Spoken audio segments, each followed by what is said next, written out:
with Phil Zito, episode 331.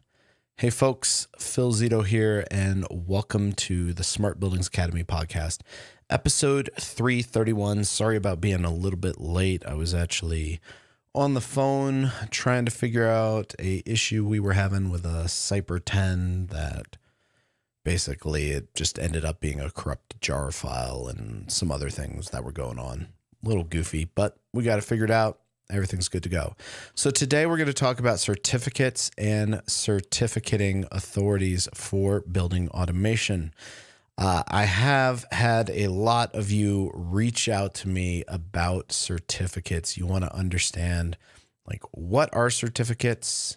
Why do we need them? What do they do? And why do you care? And then how do you get them kind of put in place? All right. So information is, there's a lot of information, but at the end of the day, if you go to the OSI security architecture and you dive into the OSI security architecture and you start to read about it and you start to kind of understand the security services for the architecture, there are authentication, access control, data confidentiality, data integrity, non-repudiation. Authentication, certificating. My gosh, it has been such a long day, folks. I am so sorry. Certificating, it allows us to have data confidentiality. It allows us to potentially have data integrity. It allows us to have non-repudiation. And in some cases, you could argue it allows for authentication and access control, but not really, not in the purposes we're doing. That's more things like LDAP and OAuth. So specifically, we're going to go and take a look at certificating, but I want to run through these terms first with you because these terms are important to understand. I believe having a solid understanding of these concepts is going to make understanding certificates and understanding credentialing or certificating authorities and understanding how to implement certificates in like IIS or in your device, how this all works. Okay. So let's first talk about data confidentiality. So data confidentiality, this is making sure that any data that is shared between the sender and the receiver is confidential. Data integrity. This is ensuring that the data was not manipulated. And then non-repudiation ensures that the sender and the receiver, that we can know that the data actually came from them. So how does this happen? Well, you have these things called asynchronous certificates, right? And then we have, encryption and synchronous encryption, okay? So we have asynchronous and synchronous encryption. So if you look at, and I'm going to just kind of talk through this, right? So cryptology or cryptography, this is kind of the study of encryption ciphers. It's the study of how data is basically encrypted.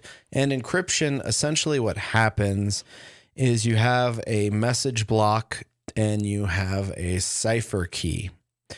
And that cipher key combined with the encryption block, this is a very simplified example and explanation, is run through an algorithm, and that algorithm will do things like XORing bits, like taking bits and like ones and zeros and switching them around, doing all sorts of stuff. One of the easiest ways to understand this is if you've ever done like an alphabet cipher where basically you move letters around and you're like, okay, A is actually E, C is actually F, and whatever. And then you're able to figure out that cipher, and then you can figure out the secret message, right? Hence the old decoder ring concept. Well, encryption allows us to encrypt the data using that key and using that algorithm, and then decryption is basically allowing us to decrypt. Now, in the case of symmetric encryption, right, we have this single key, and it is used for both encryption and decryption. This is not necessarily the most secure method of approach for stuff that's going across the internet, because there are ways that you can compromise the key with symmetric. And there is a major disadvantage in that you have to have the same key. Everyone has to have it to encrypt and decrypt. So this kind of encryption is just kind of standard encryption. Like if you were to encrypt your hard drive or something, most of it uses symmetric encryption. It's a lot faster, and but you have to use a single key for it, okay? So next up, we have asymmetric encryption. In asymmetric encryption, you're going to have what's called a public key and a secret or a private key, right? So the public key can be made freely available, and basically what happens is this public key, right, can be used to encrypt data, but the only person who can decrypt the data is the person with the secret key, okay? So this is known as the key pair. This is where like the RSA encryption algorithm comes around, and this is where we get into certificating, right?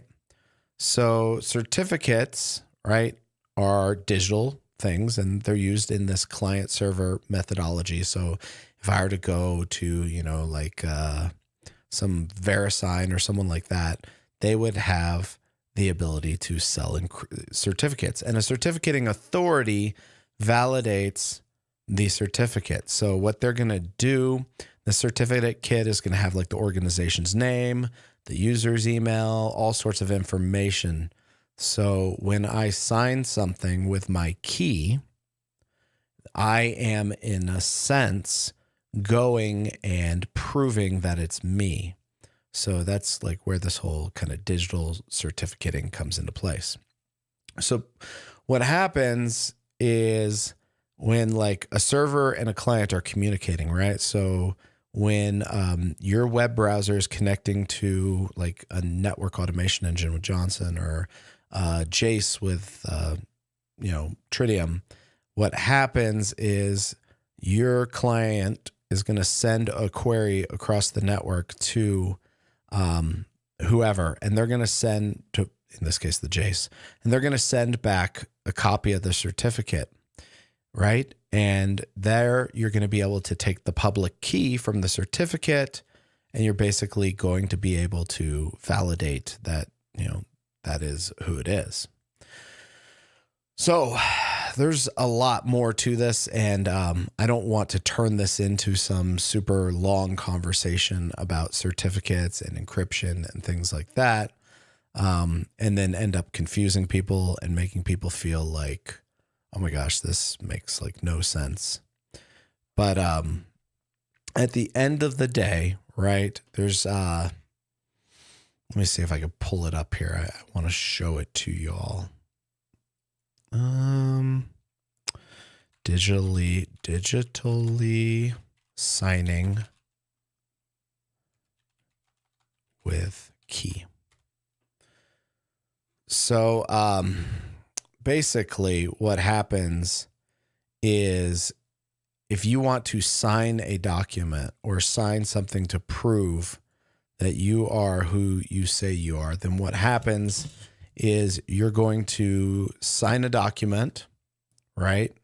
And then this document is going to be hashed, and basically that hash, which is like, for lack of a better word, it's a string of digits after going through a hashing algorithm. That's going to be, right, handled by this kind of private key, which then is going to allow us to go back to the other person, and they're going to take the public key. So you got the signed document, it gets hashed, it gets encrypted with the private key, right? So you sign it with the private key, you get a hash, basically, gets sent over to the person. That person has the public key. They are able to combine that with the appropriate hashing algorithm, And then they get the document and they get basically verified that that person who sent it is actually legit. There was no interference. Why does any of this matter? Well, if I were to open up Workbench right here, I was to go into platform and I was to go into certificate management. And, you know, I realize some of you listening to this, you can't see this at all. But you would see that there is a key, and this key can be used to do a lot of different things. And with this key, we're going to be able to go and essentially prove who we are. And then other people are going to be able to prove who they are with their key. But now when I'm using this software that I'm using right here, I am going to be able to go and I'm going to be able to connect to a device and prove who I am, and then also encrypt the communication. So that's, you know, a certificate in a actual piece of software. I'm talking super high level on this. If y'all want me to do something that has like slides and I go deep into it, let me know. I'm trying to balance kind of a conversation with people who are probably brand new and people who have a lot of cybersecurity experience. Suffice to say, at the end of the day, all a key is, and in our case, we're looking at an RSA key with 2048 key size. So we know this is an asymmetric because only asymmetric is able to use 2048. But at the end of the day, I'm able to take my key, sign or encrypt data, and then the other person's able to use the other key to decrypt it, and it keeps the communication secure. Now, if I were to open up IIS, which I may have to go and actually put on this computer, so I may not be opening that today. But if I were to open up IIS, I could go and create a certificate, and I could what's called self-signing a certificate. So if I click new, right, I can't generate a new certificate while it's running. All right, I'm going to stop this. Hold on. I'm going to go here real quick, and we're just going to stop it so I can generate a certificate. Give it a couple seconds, and we'll get right to it. Okay. And I know y'all can't see this, but so if I went into my software, I'm using Workbench here.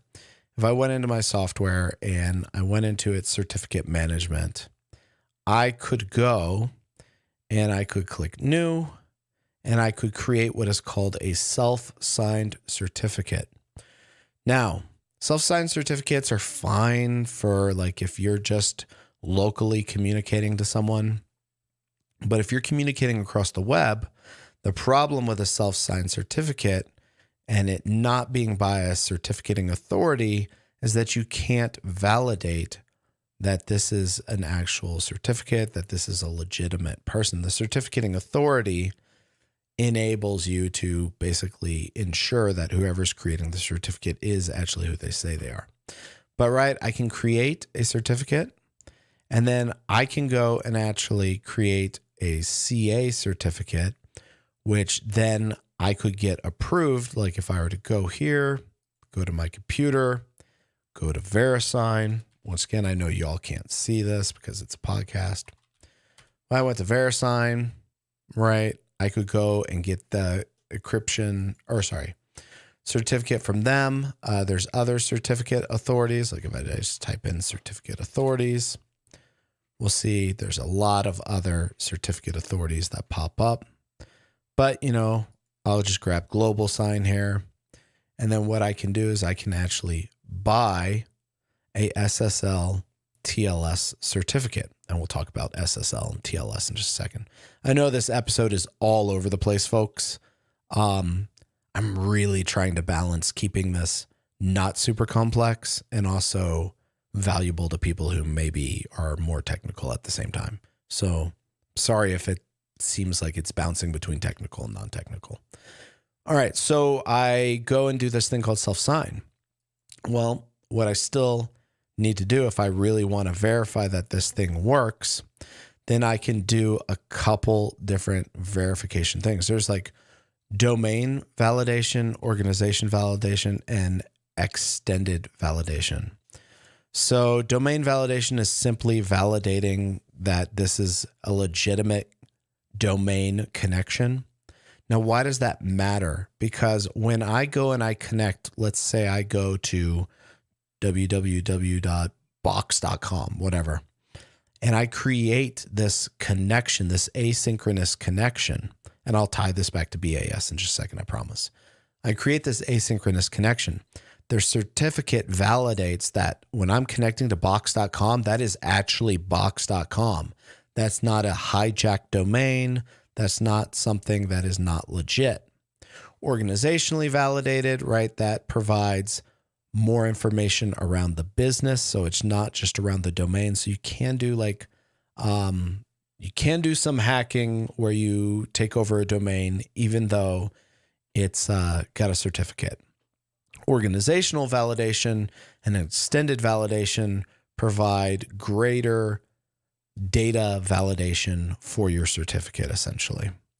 If you ever want to kind of understand what that means, essentially what it does is instead of like just a domain, now you can do things like going and doing wildcard domains. You can have, specific things that are available to you that around basically warranties, and if something were to get, what's the word I'm looking for? Something were to get hacked or taken advantage of, you would be able to go and have a remedy, a legal potential remedy, if it could be tied to your certificate. At the end of the day, though, how does this all work with our Jace or our NAE or our PXC or whatever device? Well, what happens is we have this private key, right? And this private key is going to sign the data as it goes across the network. That data is now encrypted and it comes back over to the receiver. And that receiver is going to take that public key and then is going to verify. Now, these keys are exchanged during communication. So the key exchange, that is what we're validating with our credentialing authority, that these are legitimate and that these keys are actually, and the certificates are verifying that the keys are legitimate. So why does all this matter to BAS now? Well, in the past, we used to just communicate and everything was fine. It was HTTP clear text.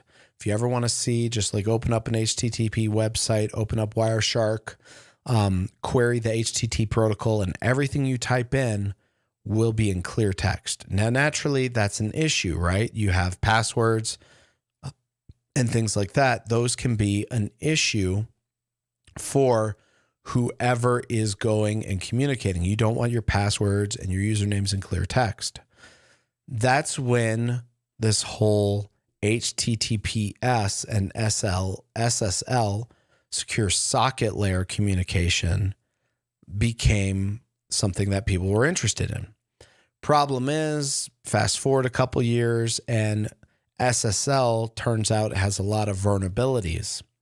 And these vulnerabilities have to do with the fact that this encryption happens at the socket layer versus at the transport layer, which is TLS, transport layer security. And without going too deep into the vulnerabilities of SSL, suffice to say, having SSL running for the average hacker is just the same as having basic HTTP running. It doesn't really encrypt anything. It can, well, I mean, it encrypts, but it can be penetrated and people can look at it and figure out what's going on. With TLS, transport layer security, you have versions, I think it's 1.1, 1.2, and I think TLS 1.3 is out. TLS 1.3. I think it's available. Yeah, it's finalized as of 2018.